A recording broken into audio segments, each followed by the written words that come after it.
Hi, welcome back. I hope you're a person who has seen a couple of our shows, and if you're a new person, we're glad to see you there. The objective of our show, Pet Talk, is to pass on some information about those companion animals that we love so much and have in our homes. I'm Joe. I'm the trainer and behaviorist at Second Chance.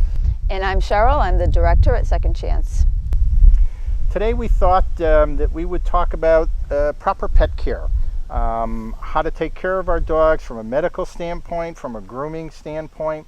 And living here in central Massachusetts, one of the big issues that we have is lots of mosquitoes. And mosquitoes, unfortunately, bring to our companion animals, dogs and cats, some issues and some diseases that we need to know about and be prepared to treat. Yeah. And the same with the ticks. You know, an ounce of prevention is worth a pound of cure, as they say. And so we recommend that your animal be on heartworm preventative, flea and tick preventative as much as possible. You wanna try to get rid of as much of the threat as you can. I mean, obviously we can't get rid of it completely because they're the fleas, the ticks, the mosquitoes, all of them are in the environment. One of the interesting things, we did a survey recently at our low-cost spay clinic, and 92% of the people that came to that clinic had either not seen a vet in a year or didn't even have a regular vet. And that's a very frightening statistic to me because that tells me that they don't have a relationship with a vet at all. And again, 92% of animals will in their lifetime have an emergency.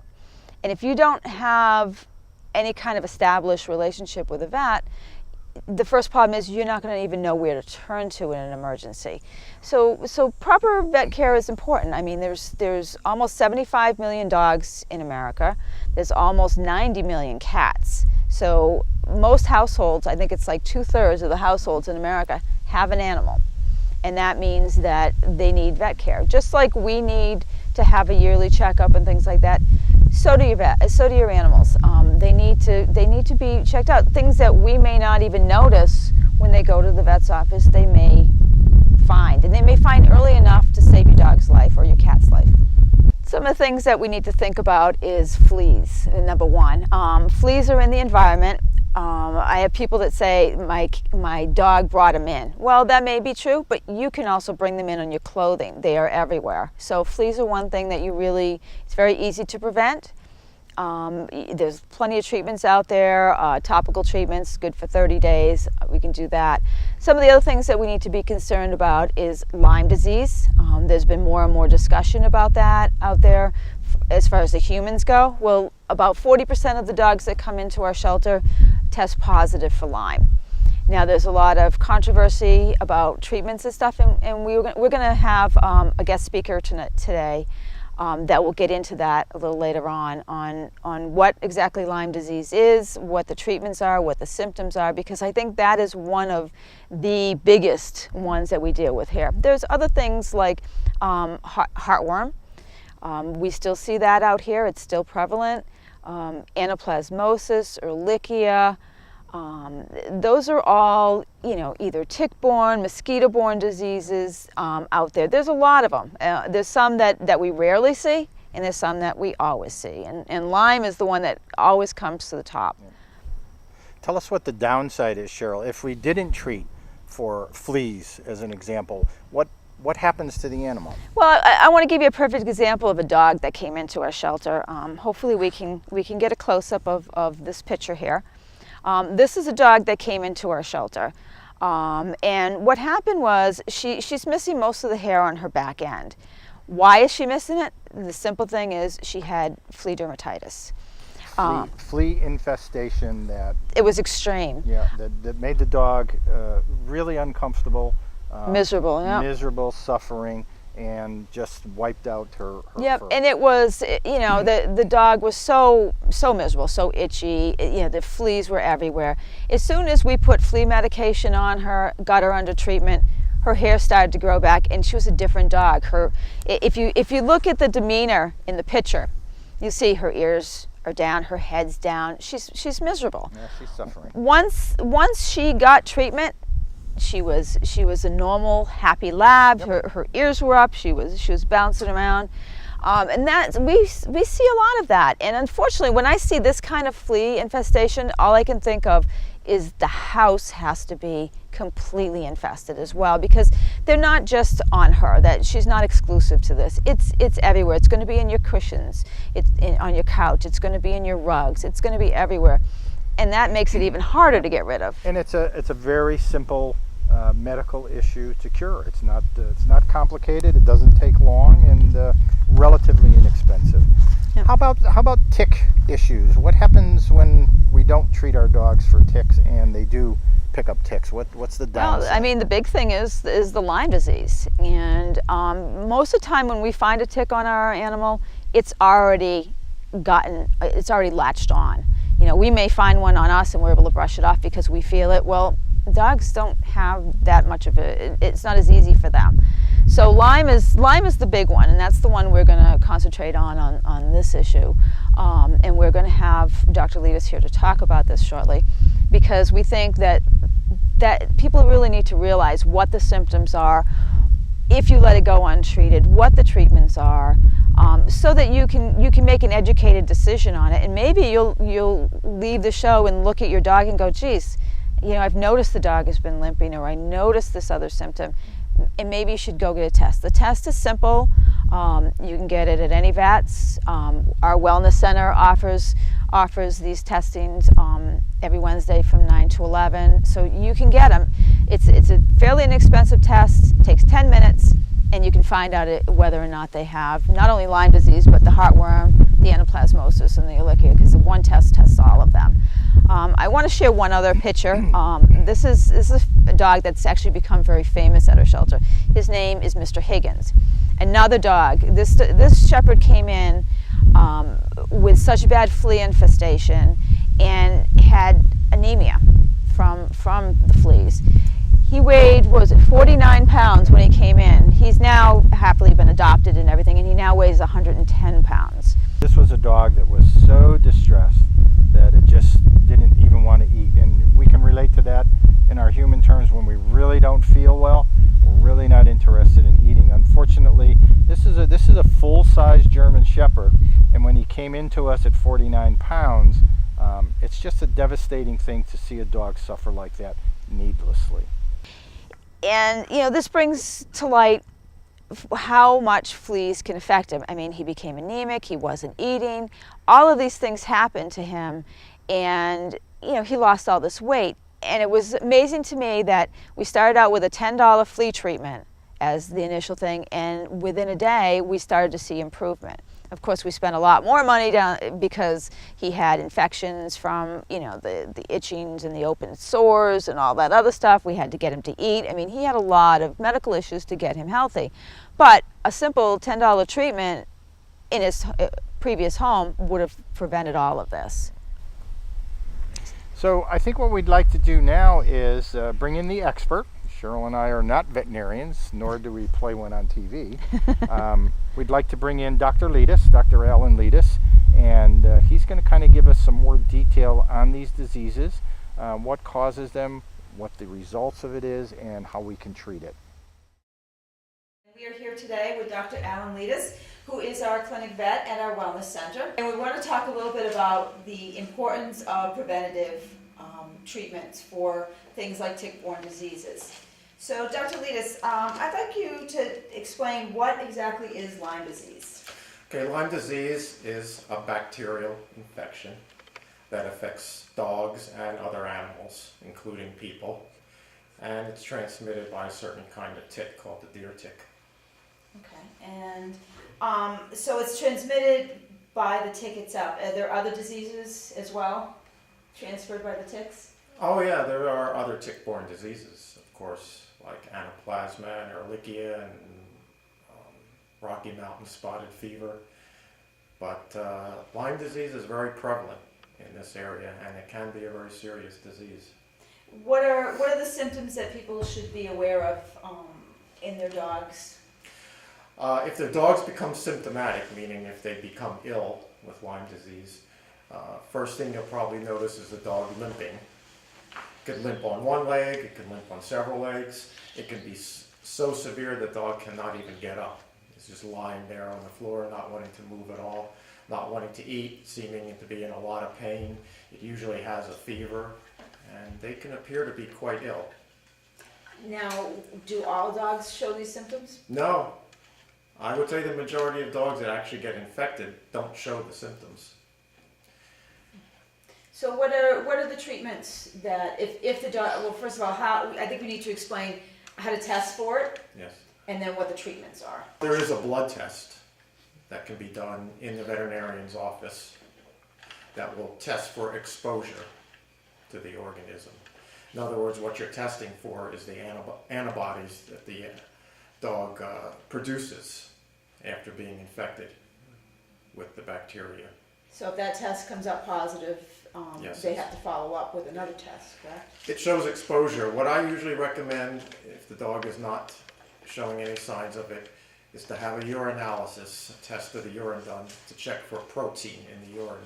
Because in rare cases, and especially in certain breeds of dogs, like golden retrievers, it seems, and Labrador retrievers, they can get a very severe form of Lyme disease that affects the kidneys. Now, this is not common. It's relatively rare, but it can be a very, very serious complication. So I still recommend checking the urine for protein to make sure that it's not having any kidney disease. Okay, and what are the treatment options out there? Okay, if the dog is showing signs of Lyme disease in any way, I recommend treatment with a type of antibiotic called doxycycline. Any other treatments out there? There's another antibiotic that would sometimes be helpful called amoxicillin, but that's usually all we need to do. Okay, and now it's my understanding in talking to multiple veterinarians that not all veterinarians are on the same page on this treatment. Yeah, this is a little bit controversial. In the past, a lot of dogs, if they showed positive on the test, were automatically put on a month's worth of antibiotics. But I think the evidence now shows that it's not really necessary if they're not showing signs of illness to treat them with antibiotics. Provided you do test the urine to make sure that rare condition of affecting the kidneys isn't present. So if they're not physically sick, they don't have a fever, they're not limping, and it's just showing that they've been exposed to the Lyme organism, it's not really necessary to treat with antibiotics. Now there's a vaccine for Lyme disease, correct? Yes, there's several different vaccines, yeah. Now if they are vaccinated for Lyme disease, will they show up positive on the test? The vaccine won't make them positive. The kind of test we use is not affected by the vaccine. So if they're vaccinated, you're not going to get a false positive because they have been vaccinated. The problem with the vaccine, it's not really 100% effective. I think that the manufacturers say you might get 50 to 60% effectiveness in preventing the disease. So I usually recommend vaccination in conjunction with tick control. And that's the best way to prevent this in your dog. Like we always say, an ounce of prevention is worth a pound of cure. I've seen dogs with Lyme disease and they are very, very sick. So our recommendation is to get a treatment that will prevent the ticks from getting on your dog.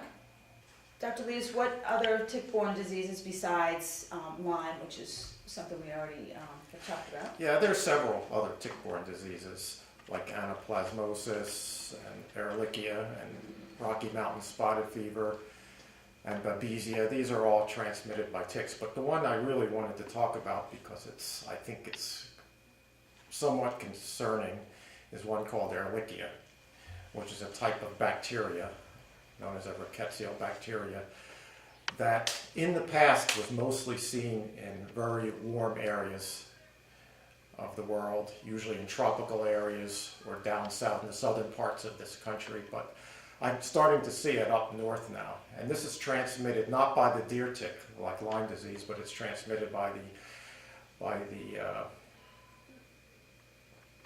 common dog tick, really. And it can be a very serious disease. I've seen a lot of it in Costa Rica and dogs can be very severely affected by this disease. It affects the platelets and causes a decrease in the platelets, which can cause bleeding problems. It can cause diseases that look like a respiratory disease, where the dogs get very, very depressed and sick from that, plus they get anemic because of the decrease in the clotting factors. And in Costa Rica, a lot of dogs die from it. And I didn't think it was a concern up north so much, but I'm starting to see dogs with Ehrlichia up in this area of the country. In the past, it was mostly dogs that were brought from down south or from other countries in the tropical areas, but now I'm starting to see it show up in dogs that have never been out of the New England area. So obviously it's getting established in the tick population around here. And therefore, the test we run for Lyme disease and the heartworm test also checks for Ehrlichia, and I just think this is going to be an increasing concern, knowing that how sick can make the dogs. Well, it's another reason to have flea and tick preventative.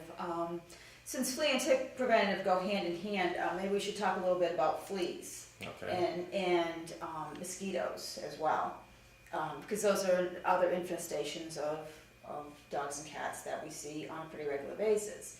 Now, I mean, obviously fleas, most people know, are an annoyance because they can get on us. But maybe we could talk a little bit about what other issues fleas can cause once they're on your animal. Yeah, well, fleas can be very annoying, not just from the aesthetic point of view, but on dogs and cats, they can cause a severe, what they call flea bite allergy, where they're scratching constantly, they tear their skin up, they cause little sores, a loss of hair, they can become infected, these areas that are scratched, so it can be very annoying in that way. And they can also transmit tapeworms, the fleas. If the cat or the dog swallows a flea, the tapeworm egg is contained within the flea and it can give them a tapeworm infection. It's not always real serious or obvious a tapeworm infection, but I think that in certain cases it can cause diarrhea, and it looks pretty ugly coming out your dog's rear, tapeworms. Yeah, I think the best way we describe it is it looks like grains of rice. Yes. I think that's the best description. When they're dried up, you'll see it looks like little grains of rice around the anal area. Yeah. And what about mosquitoes? We should talk about mosquito. Well, yeah, mosquitoes carry numerous diseases. In dogs and cats, we mostly have to worry about heartworm disease. Mm-hmm. Heartworm is a type of parasite that's transmitted by mosquitoes and can affect both dogs and cats. And it can be a very serious disease in both. Yeah, and the treatment is really rough on the animals. If they have it, yes. They have to go through a fairly prolonged treatment. And depending on the stage of the disease, it itself can be life-threatening, the treatment itself. And it's a fairly expensive treatment also. And dogs have died during treatment because yes. Now, heartworm treatment, I think people need to understand, heartworm treatment, the worms truly are in the heart. Yes. So we're talking about distresses in multiple ways. Trouble breathing, things like that. It can cause a reaction in the lungs where they're coughing and having trouble breathing. It can, in some dogs, even cause heart failure, what they call right-sided heart failure. And that's really severe cases. In cats, it more causes a respiratory disease, where they have an asthmatic-like condition. But the problem is, in cats, the heartworm can die suddenly and cause thrombosis in the lungs, and cats can die suddenly from heartworms. So it's a perfect reason why preventative is the best way to prevent all of these diseases. It's inexpensive, do it once a month, and you can avoid all of this heartache, expense, and having your animal sick. So thank you. It's very easy to prevent with a once a month dosage of a medication that prevents it. And there's a lot of them out there. We recommend that you get them from your veterinarian. and find out exactly how often to use it, which is usually every 30 days. Yes. And make sure you get the right size dose for the animal that you're treating. So, thank you, Dr. Davis. Oh, you're welcome.